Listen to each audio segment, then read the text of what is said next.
Hi everyone. Thanks for having me today, and I'm very excited to be here. It's nice to be able to speak to people that are on the other side of a screen, which I've been doing for the last 2 years in my current role. I'm James Westlake. I'm the Global Director of Product Management for Sage. So I'm on the flip side of the function that you've been talking about recently. Quite apt that I'm up next after the conversation that we've had previously in the last session. Slight change of plan today. I was meant to have my co-presenter Eric here, but he's unfortunately not able to make it, so I'm going to be doing this one solo, but really excited here to show you how we've created a tighter link between product management and product marketing within Sage. We want to share some of the benefits and what they've been to us as a team, and why we think it's something you should consider for your organisation going forward and replicating. I'm going to be delivering this talk in the product management summit as well. So if you have any colleagues over there and you want to introduce some of these sort of ways of working in your organisation, they should have an understanding of why you're coming to them with this new approach going forward.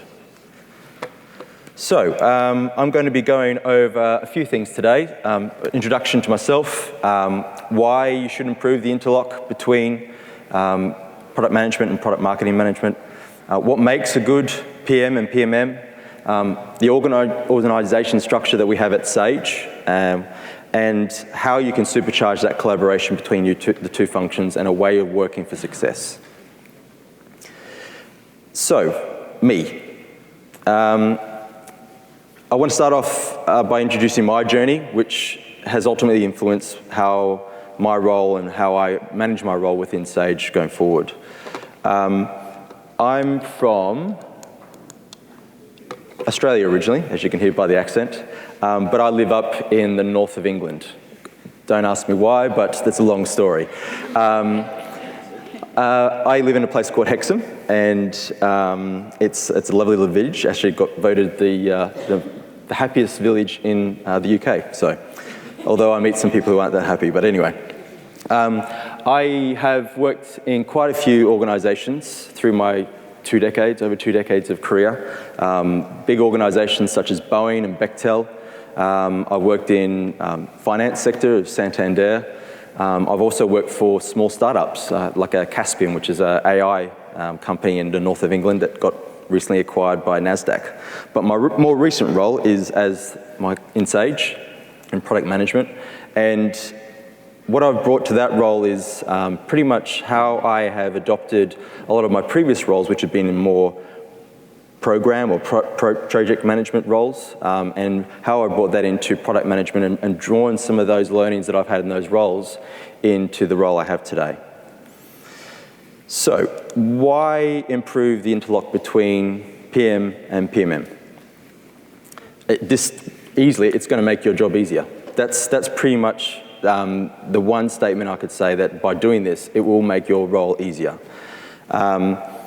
In my experience over the last few years, the tighter interlock between the two functions has meant we've been more effective in our jobs, and we can produce a lot better outcomes than if we did it by ourselves. Power in numbers, effectively. By improving the interlock, it's easier to do your job. The information flows a lot more between the two of you. You're better able to support each other's work.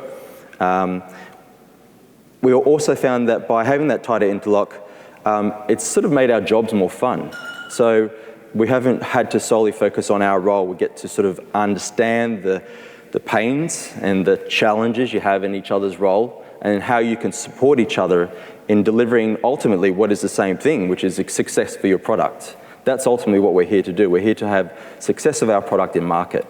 And working together enables you to work to that same goal of getting that success. So some questions I would encourage you to consider are, how good is the working relationship you currently have with your product counterpart? What's preventing you from having a tighter interlock with them? How might each of you score the health and effectiveness of your working relationship? These are all things you should start asking yourself and sort of get an understanding before maybe going down this journey of getting this interlock between the two functions. I'm going to say we're, because Eric should have been here, but we're lucky that we also have formed quite a good friendship out of this. It underpins our working relationship. We have a lot of commonalities within our private lives. So, but that may not be easy. You might find that someone who is opposite you, you may not be able to form that. And it is going to be not a fit for everyone. But hopefully, by employing some opportunities that you can see in this presentation today, you might be able to grow that friendship both in and outside of work. So, this, as you'll see, is a traditional view of the two functions. Product management sits wholly in the UX, roadmaps, tech innovation, vision, architecture, depending on the area of product you have. And then you'll have a bit of overlap where customer journey, the competitive analysis, and then the marketing functions, which is, the positioning, the pricing, the demand gen, all those functions that you'll see in that role. What we find is traditionally you focus on your own silo or your own swim lane. And the example shown here, you can see there are many tasks that are areas that are distinctly domain for either role and not a great overlap. The implication of this is that you have the two functions who just know their own domain areas and may have less awareness of the impact on other key areas. So how we approach it in Sage and in our particular area is, while the skill sets between the two roles or two functions do differ, we think there should be more overlap. And this is where we think that it's a more shared approach, whereby having the overlap allows us to provide cross-functional insight and better serve our stakeholders and how to deliver better quality outcomes. Collaboration enables us to enhance each other's work, provide other insights, and challenge some of the assumptions as well. It prevents myopic thinking from both product managers and product marketing. You'll see in this, there's a lot of areas that we both work on together in our roles. We bring in a lot of those areas that were more siloed previously into a shared function between the two areas. There are some that, on the outlier, you can see here the pricing and the tech innovation. Whilst we don't share those, we have a very strong interlock on those functions so that you get a better understanding of what is the thought process going behind each function, and you're able to effective more positive outcomes from the relationship. There are still functions that sit purely within each role, so roadmaps and architecture. In my role, I'm very tech focused because of the products that we launch to market, which is software and sits in sort of cloud architecture and stuff. So I have a very much architecture and technology innovation focus in my role, but I still share what I learn from a lot of the sessions that I go to with Eric, my colleague.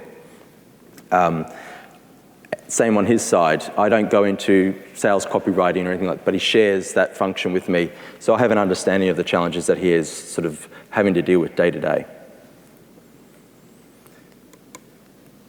Our organisation structure in Sage is one where currently, and we're in a bit of a change right now, the product management and product marketing functions sit in one global product org, and we have one boss. So that's great for us because it means we have the same goals and the same objectives that we have to achieve together. We also have regional teams. They don't report into this global org, but they report in a country sort of silo going forward. And what we're seeing today is that that's going to change. We're seeing that they're splitting out the functions going forward. So they seem to do it every 4 years. So it's sort of timing now that they're doing that again. Another 4 years we'll be doing back to where we were. But product marketing is going to go into global product marketing organization and product into product org. But we're not worried about that because of this interlock that I have with Eric and other product marketing colleagues throughout the countries. This split will not really affect the way that we work and will not affect our effectiveness as a team going forward. So, what do we do and how do we do it? We supercharge our collaboration. We have a shared brain. We use the tools at hand to be able to do that. A lot of tools that you will have exposure to in your organizations. Microsoft Teams, everyone lives on Teams these days with COVID. OneNote, SharePoint, and products on the market as well. Teams is critical as we work remotely. I work in a shared office. Most people, and most people know me from my office. It's got an interesting background of junk. We talk every day on Teams, and many times throughout the day. So it's not usually every day that we have one interaction, it's multiple interactions. We don't store things on our local machines. We always upload them into this shared brain. SharePoint. We do that to avoid confusion with document versions, etc. It's about optimizing access and collaboration on things that we produce. We also share our notes on OneNote. This enables us to, if I cannot make a meeting, I'm still able to see what's discussed, what were the questions, what were the decisions that were made from a product marketing point of view, and vice versa. Eric's able to see what we're doing and what we're deciding and what challenges we're facing in meetings that he's not a part of. We've always wondered what it would be like if we were both in the office. And right now, where our locality is in the opposite ends of the UK, it's not likely that we'll be working side by side. But we've always wondered what if it would be just as effective having these functions, but still within the same office. And we're of the opinion that we think it would. So one of the things that we've made as a foundation of this Interlock is our daily stand-ups. And I brought this in when I joined Sage and into the team that I'm in with Eric from pretty much, from product development point of view, where they have daily Scrum stand-ups. And I brought the same sort of approach into what we do. So every day we meet at 8:30, every morning, without doubt, unless you're sick. And we do our daily stand-up calls. This helps us get set for the day, helps us talk about what we have planned, meetings we have together, how we're going to approach those meetings, what are the things we want to achieve in those meetings. Helps us use that collaboration to affect the outcomes that we want. We also use frequent workshops and working sessions approach to our deliverables. We tag team on different things. When it comes to the work we produce, we're not driven by our egos. It's not by me, it's not by my counterpart, it's by both of us. It's an output from us as a core team. These have had many positive outcomes for us, including high levels of engagement and motivation for each of us. Making remote work easier through this pandemic, it's been one of the positives. This has made it a lot easier for us. And it's also helped us be accountable for our deliverables and making us more efficient. So this is sort of where we do, and this is what we do every day, and these are some of the key areas that we thought is in our way of looking at this word art sort of picture you can see here. But what you need to do ultimately is make sure you have fun. I started a few months before the pandemic in Sage, and I've only met Eric twice in person. And we've met up socially when we had the opportunity outside. But what we've done is we've created a virtual water cooler or a virtual pub for us, whereby we will have a drink on a Friday afternoon together over Teams to try and bring in that personal relationship into the working relationship. We talk about stuff outside of work, talk about our challenges that we have in family, kids, dogs, and also common interests that we have, such as cryptocurrency. We appreciate that life gets in the way. So when Eric cannot show up, I can take over on his behalf, and vice versa. When I don't show up, he can take over. But ultimately, we will always get that end result, which is an effective outcome that we want as a team.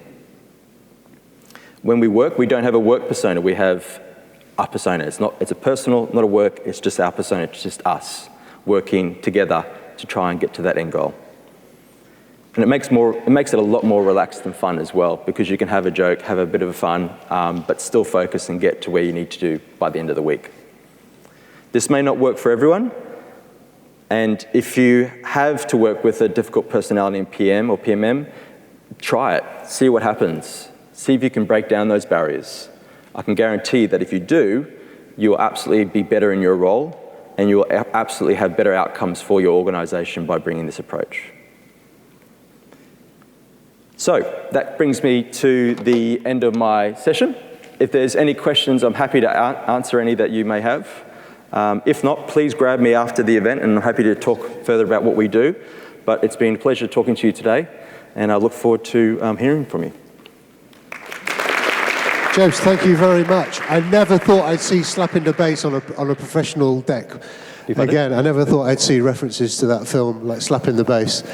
I'm not going to do the impression. Can we put the Slido up for James, please? Right. Oh, right. Okay. Interesting. The roadmap is solely in PM. I think a key role of product marketing managers is to feed into the roadmap and help prioritize features by understanding market needs. Is that a question or a statement? I agree. It is. It's a statement. Yeah. It is solely when it comes to a function, because I own the roadmap for the products. But this interlock absolutely feeds into the roadmap and our priorities and understanding how we move them about and deliver for an effective outcome for the organization. So yes, I agree on that. Actually, one of the questions I get a lot through the PMA community is about the ratio and the balance of PMs versus PMMs. So it's interesting to see the next question now floated to the top. How can you implement these approaches when when there's only one product marketing manager for every 9 product managers, and we're high? What's your ideal ratio? And you're on the record. In our organisation, actually, it's more balanced than that. Actually, we find there's almost a one-to-one relationship between product managers and product marketing. Yes, there may be sometimes sways to more product management, but I think you've got to create a more balanced sort of organisation structure going forward to have this effectiveness coming out of the organisation. So how you can influence that is working with the PMs and maybe trying to influence that opportunity for, and that, I suppose it was the question in the last session, where's the value of product marketing? It links into that. If you have this interlock and you start to engage and have this closer relationship, they will see the value of PM. And when there's a requirement, they will absolutely be on your side to try and boost that function within your organization. Great. This is a meaty one, isn't it? How do you measure what good looks like in a relationship between product managers and product marketers? Can you measure it? Yes, I think you can. It's not going to be an easy role sometimes if you have someone who isn't like-minded. But anything that you do to try and strengthen that relationship and bring down those barriers is only going to help you. What is good? What is good is if in a role, in a meeting, a product marketeer can answer a product management question and vice versa. That's good, because that means that you're so closely aligned on the goals of the organization from a product point of view that you're interchangeable. One doesn't have to be there to answer the questions of the other. That is what makes a good relationship, I see. Fair enough, that's a good answer. How do you, quote unquote, assert yourself in the overlap when the product manager knows more about the deep content of the product and perceives you as a fluffy marketer? Fluffy marketer? What are they talking about? It's learning. It's the same way in anything that even I apply to. If I don't know about it and there's a deep, I ask questions. And by asking the questions, you learn more. And by learning more, you're then able to promote a different view potentially on what the direction is going. You can't be, I suppose, yes, product managers do have a deep understanding in certain areas, but by asking the questions and interlocking closely, you'll learn more, you'll more understand that content and be able to come out of that fluffy marketeer sort of quote unquote sort of tag that you have. Yeah, it's asking questions, I think. The assertiveness is not pushing yourself into it, but engaging the conversation on learning about it. And by learning, that will create that opportunity for you. And the last one on the slide, how do you cope when a product manager are less into what we do as product marketing managers, i.e. lacking language, writing, research skills, but are very strong on the product? So that's about the balance between the two, and how do we cope when maybe we're not as well understood as we should be? I suppose the thing is there, it's not, like you said, it's not understood. Yeah. When I started my role, I didn't have a full understanding of what my counterparts was and what their boundaries of what their responsibilities were and ownership was. By engaging together closely from the get-go, I was able to understand exactly where we sort of crossed over a lot in our functions. Make them more into it. Get them to know what your role is, what you're doing, what your challenges are, where your thinking is, what your decision-making process is. Let them understand that. Get them engaged on that process, and they'll do the same. They'll let you know what they will absolutely let you know what their thoughts are, and because most of the time they think they're right. But make sure that you stand up and have a voice, and have that voice by engaging and creating this interlock. And having clear roles and responsibilities between the two from the get-go is also important, isn't it? When I host the course, certification course live, one of the first topics in the modules is about the relationship between product marketers and product managers. And in supplement to the teachings in the course, I always refer to it as we are both opposite sides of the same square, right? We might have different opposing perspectives, but ultimately in the middle of that, we have the same objective, right? And that's to solve for the customer. Yeah. Right? And just understanding the basic principle of that, and then maybe writing down, what does that mean? One's responsible for the product, largely inside the building. One's responsible for the market, largely outside the building. And just acknowledging there's always an overlap that's a gray area that we need to negotiate periodically. And sometimes things are clearer, sometimes they're not so clear. But again, to your point about having that solid relationship, there's nothing we can't really overcome, is there? Yeah, being interchangeable is the most valuable thing you can be, interchangeable between the two roles. I can step into product marketing meetings and talk on behalf of Eric because I have such a strong interlock. And he has the confidence that what I'm going to present or what I say is actually in line with what he would have said in the first place as well. And the same goes for Eric into roles and meetings that I have under a product management point of view. So yeah, absolutely, we're two sides of the same coin. We all have the same goal, ultimately, which is organizational success or product success in the market. Great. I think we're at the end of the Slido. James, I know we only just met, but I just got one thing to say to you. I love you, man. Thanks ever so much. James Westlake, everyone from Sage.